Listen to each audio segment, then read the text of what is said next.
I'm Captain Steve Chaconis. Today we're talking about the Neko rig. We're going to do a video on how to fish it, so look for that video to be coming. But we've been talking about ways to rig it and save money while you're rigging it, okay? Because I always like to save money and find a way that I don't have to keep going to the store to get stuff. I talked about the rubber tubing. Go back and watch that one because this will save you a lot of money. You could use it for wacky rig Senkos and for your Neko rig. Just get some scissors, you cut them to size. And I had a size chart that I talked about in that other video. Also talked about making the weights and how to make them so that you could take a weight like this, put it and screw it into the bottom of your bait.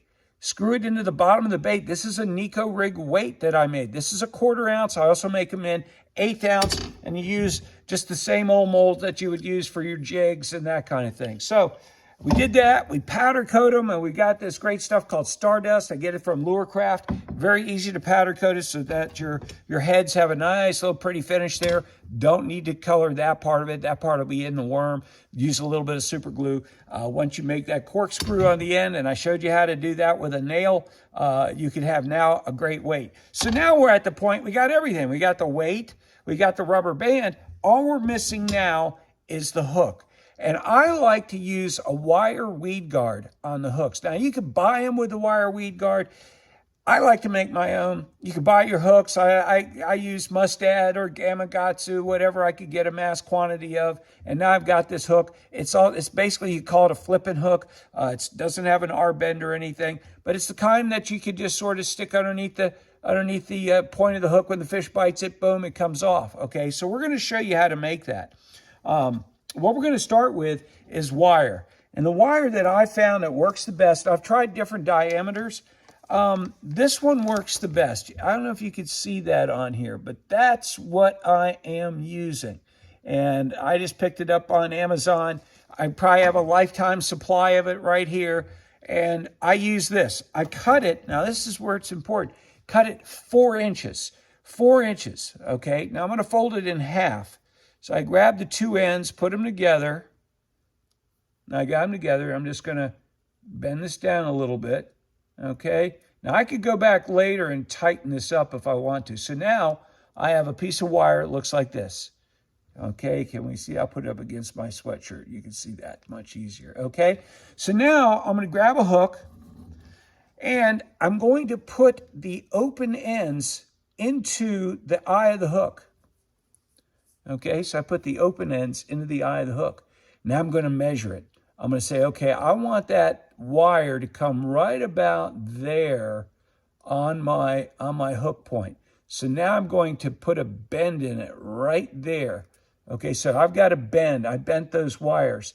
Now I'm going to make one quick trip around with my fingers, just sort of to get it started.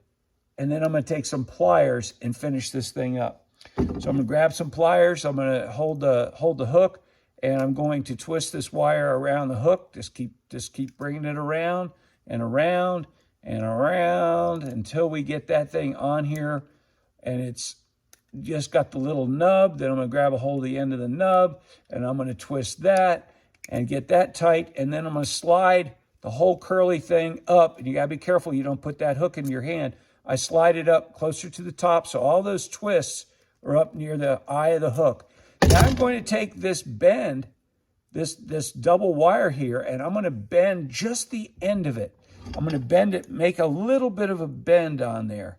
Okay, so I've made a little bit of a bend. Can you see that? Put it down here a little bit. Can you see that? Yeah, there's a little bit of the bend. And now I could take this and put it under my hook point, and I have got a weedless hook. So put that underneath here, makes that hook weedless. So now we're going to rig this thing back up the way it is. Remember, if I didn't tell you before, I'm going to tell you again. I'll tell you over and over. I've done it both ways. I found this is the best way to do it, where we take our hook point, come from the bottom of the bait up. Okay, so the hook will be in there like this.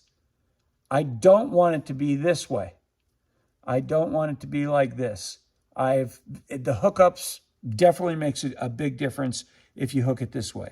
So hook it from underneath, and now you've got a weedless hook that you just stick your hook guard right there, tie it on like you normally would, and now you've got a Neko rig. We're going to do a video on how to fish this thing, so stay tuned for that. Hope this has saved you money. Don't forget there are 3 things that you can make. You can make the weight, you can make the little rubber band, and you can make your own weedless hooks. Save a lot of money. Spend it on something else. Take your wife to dinner. I'm Captain Steve Chaconas. Tell your friends about us. Subscribe. Thank you very much.